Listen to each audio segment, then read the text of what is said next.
folks. This is Ron here, and that's Bryony, my lovely wife.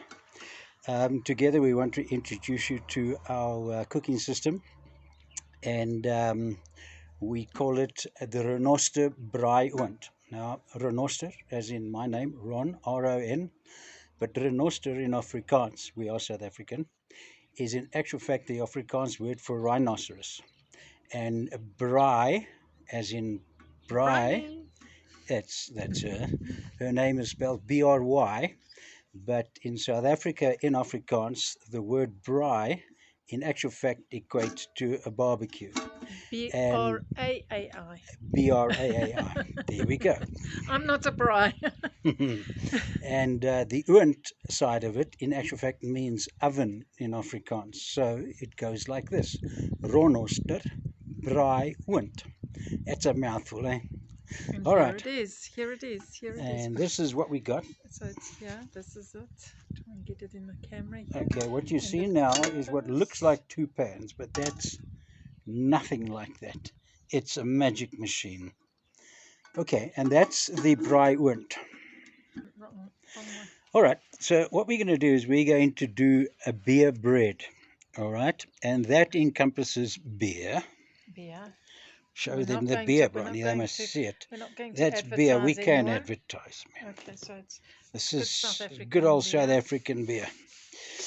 And then we have the other necessary. But first, Bronny wants to show you something. Oh, sorry. This is our second attempt. My second attempt on the world's worst bread maker. So it's in a bread machine, which I also managed to get wrong at one stage. So we did it, and it came out pretty well. Ron's eaten some already, and it's nice and spongy. I can't eat it because of allergies, but it's come out nice and spongy. She's a gluten-free cookie. And but the base was a little bit hard. But the top's a good crust. It's so we're a lovely try bread. It again, and it's a nice, quick, easy recipe. So we're not doing loads of mixing. As I say, I'm the world's worst, but because of that, we're trying it for a second time to see if we can just improve that crust a little Mind bit. Bronny's fingers. That's her allergy. Yeah. So, she's not ill. It's gonna be interesting mixing. Okay, what have we got? Tell me what you got. Pause a minute, please. My wife's chatting to herself here. Off you go, honey. Talk to us. So I don't know what Ron's doing. I'm just carrying on. I can't see what he's doing because I'm measuring out now 500 grams of flour. Now, the recipe, and this is from a dear friend of mine, Denise, calls for 500 grams of self-raising flour, but I don't have self-raising flour in the cupboard.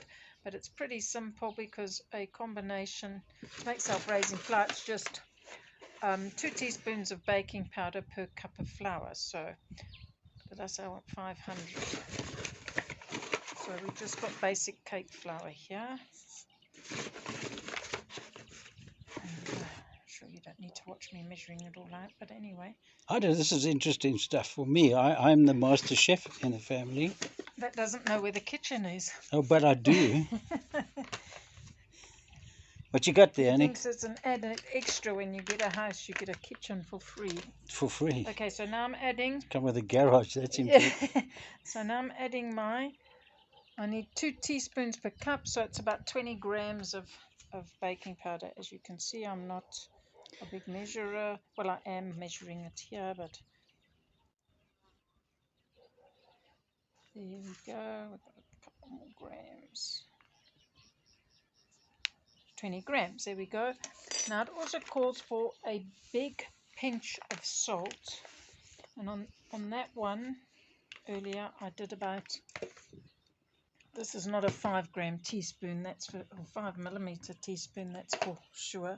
So I just did a sort of a half of this size teaspoon. I'll just mix all that up. You want to make sure that that's mixed because you want your flour and your baking powder mixed before you put the liquid in. Okay, we're going to do the mixing now. We're not going to bore you to tears. No. Okay, this was a clever thing that I learned off another fantastic site, because I'm also trying to learn at the same time as doing this is gluten-free breads and things. And you have to mix lots of different flours together. So the lady there said use a whisk to mix it because you get a nice good mix. when you mix in the dry ingredients. So that's what I'm doing. And round and round and round she goes. Cracker Carling. No, that's Cracker Black Label. Carling is another South African beer. Speak nonsense. Off you go. Black Label. Okay, she's talking nonsense. I'm talking nonsense. Let's get on with the show. What you doing, Annie? I'm just pouring 375 mils of beer into the jug so that I can measure it. And I'm going to have the rest.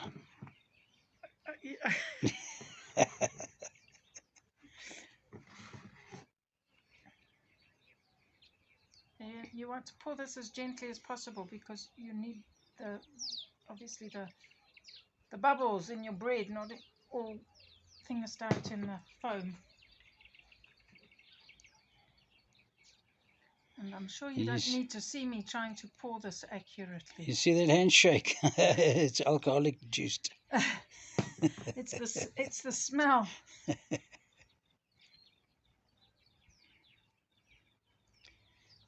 You're making everybody thirsty, Annie. Yeah, well, you're supposed to have paused it by now, Annie. Okay, so I paused it just now. That was an instruction. Okay, so what you see there is 375 millimeters of beer in the mix. Okay. But this is more preferable to me, I think. Ah, exactly. I'm doing this by hand because I found it's quite a wet mix and it all just stuck to the spoon earlier. And I'm not left-handed, so this is going to look a bit awkward. I would help a bit. My hands are full. It's a slow process, so I'm going to stop this again. We don't want to bore you guys. I don't know if we actually taped the last lot. I'm going to do something quickly just in case. That was 375 milliliters. And this was the beer. I said, I'm glad she left some behind for me. And now she's doing whatever she's doing with her hands and stuff to try and mix it. Now I'm going to pause. Right, while Bryony's doing that, we're going for a walkabout. That almost sounds Australian, doesn't it? This is where we live. Quite a neat little place. We enjoy it immensely. Not half bad, eh? Bryony wants to say a couple of words. From our sponsor. Okay, as you can see, it's quite a wet dough. I actually should have asked Denise after the first one, is it supposed to be this wet? But anyway, this is how wet it is, with 500 grams of flour and 375 ml of beer. So all I'm going to do now is lift this up, grab it, and put it in the Ronoster, but I won't. We've learnt a couple of tricks here, and that is turn the damn camera around. So here we go. We've now heated up the pan a little. Tell them, Bryony. Tell them. Down. So this is the top of the oven, and we've heated that so that we're getting a nice heat throughout as soon as we put the dough inside. So I'm turning it over. And that's why that clip's very handy, because it holds it all together as you turn it over. That clip on that side. I'll show you the clip. Okay, I'll show you the bread too. You need to be careful when you open this, especially when stuff's inside it, because it gets quite steamy and it can burn yourself. So now I'm just going to put the bread into. It's gone. Okay, off you go. Okay, so we've got the dough in there. I'm trying to close it as quick as possible again, so we've still got that heat in. And we're going to leave it that way up for 30 minutes. I'm going to put the timer on. Back. Oh, Bryony, you need to. Can you smell? Can you smell? Yeah, it's starting Smells nice. good. Yeah. Okay, so you need to be careful when you open this, because as I said earlier, there's often steam, so you don't want to burn yourself when you open it. As there, you see it's starting to cook. It's starting to brown on the bottom there. You can see it's brown. Good. So all we're going to do now, and it's risen better than the previous one. It is. It's not closed properly. Oh, sorry. Thank you. So I'm just going to turn it over. Can I help you? Are you okay? No, I'm fine. Thank you. 1, 2, 3. Oh, she did it. I'm just going to leave that for a little bit longer, but I can show you what it looks like now. Let's look at the bottom of this side. Wow. There we go. Awesome stuff. Okay, what do they say in those movies on TV? Reveal time. Okay, so again, be careful of the steam. We're just going to check Ooh, that don't it's look done. too I bad. say check that this comes out clean. Oops. That's pretty clean. Okay, I believe you. Is that it? That's it. And now we're going to put it on a rack to cool down a little. Cool down. Perfect. There Look we go. That. Doesn't that look gorgeous? And we'll leave it like that for a stretch. Let it get cool. You see the sun's going down where we are. Clean. Pans are clean. No fat, by the way. Oh yes, no oil, nothing. Okay, it's been resting, cooling for some time now, probably about 3/4 of an hour. I didn't time it. It's just what I did notice when we took it out was the crust was a little bit hard. So I wrapped it in a clean, damp tea towel so that it could absorb a bit of moisture, which tends to soften the crust. I've read about this elsewhere, not that I know. So it's cool now, cool enough to slice. I didn't want to slice it too hot because then it crumbles. And it looks like it has, the crust is nice and soft now. We will see the proof is in the pudding when I cut it. But it's a nice looking piece of bread. So it was just on a wire rack cooling earlier. Ron's been impatiently waiting for a slice. I want to eat now. Do you want from the middle or from the end? From the middle, please. From the middle. So I'll just cut it there. That noise in the background, it says it's Saturday afternoon in this crazy place. We live in what they call a holiday village, I guess.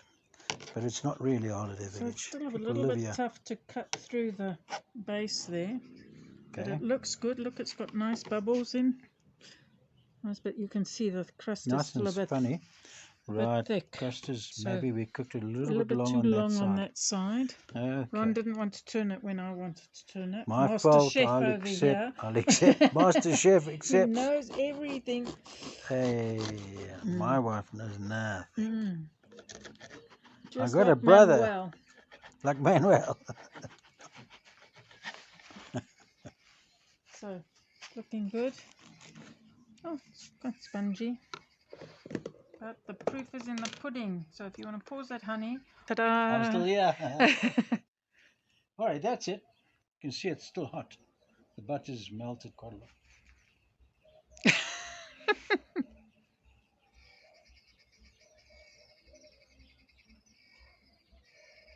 This is very nice. Is it very nice?